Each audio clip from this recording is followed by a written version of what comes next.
దొంగోనికి చెప్పులు దొరికినా చాలు అని అంటుంటారు మన పెద్దోళ్ళు. కానీ అది వెనకటి మాట.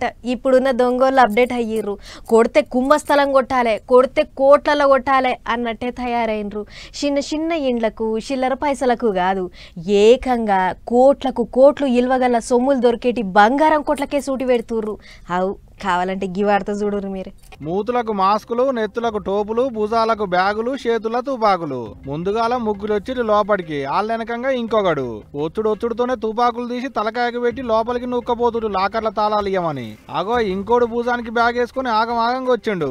ఇగో ఈడు కూడా ఆల్లోడే ఉన్నట్టుంది. దుగ్నం బయట ఉండి కావలి కాస్తుండు ఎవరన్నా వస్తురా అని. మళ్ళా పొద్దు పోయినాకనో లేకుంటే తెల్లందానక గిట్టనేమో అనుకునేరు. పొద్దుగాల దుగ్నాలు తెరిచేటాళ్ళకే. ఆవు మంగళవారం నాడు పొద్దుగాల 10:11 తుపాకులు పట్టుకుని దొంగతనానికి వచ్చిర్రు చందానగర్ లో ఉన్న ఖజానా జ్యువెలరీ దుకాణంలకు. మొత్తం 6 వచ్చిర్రు. తుపాకులు తీసి బెదిరిచ్చిర్రు. అడ్డం పోయినందుకు దుకాణంలో పని చేసేటి ఒక ఆయనని కాల్చిరాట కూడా ఓ మలక.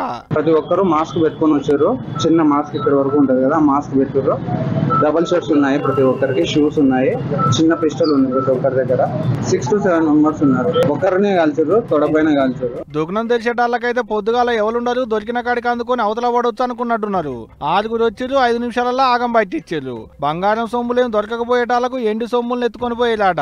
మొత్తం 10 గుంపులై దొంగ బడివేగాలని ఇంకులాడే పనిలో పడ్డారు పట్నం పోలీసు వాళ్ళు. ఆల్మోస్ట్ అందరూ ఐదర్ కర్చీఫ్ లేకపోతే మాస్క్ లేకపోతే హెల్మెట్ ఒక్కటి కూడా వేసుకుంటాం. సో మనకి ఎలాగా అవసరం, whether it is following up CCTV or వేరే క్లూస్, అన్నిటికీ సెపరేట్ టీమ్స్ తయారు చేసాము. As per requirement we have deployed all CCS SOT. పొలిమేరలు కట్టేస్తున్నారు, చెక్ పోస్టుల కాడ చెకింగ్లు చేస్తున్నారు. దొంగ బడివేగాలు పట్నం దాటి బయటికి పోకుండా. కానీ ఇది అంతా కండ్ల ముంగటనే టక్క సినిమా అయినట్టే అయిందబ్బా. ఏమైందో ఏమైతుందో ఎవరికి తెలవలేదు. దొంగ బడివేగాండ్ల చేతులలో ఉన్న తుపాకులు చూడంగానే జలదరం పుట్టుకున్నట్టుంది పాపం. అందరు బయట కూలికొచ్చి దుకాణంలోకించి.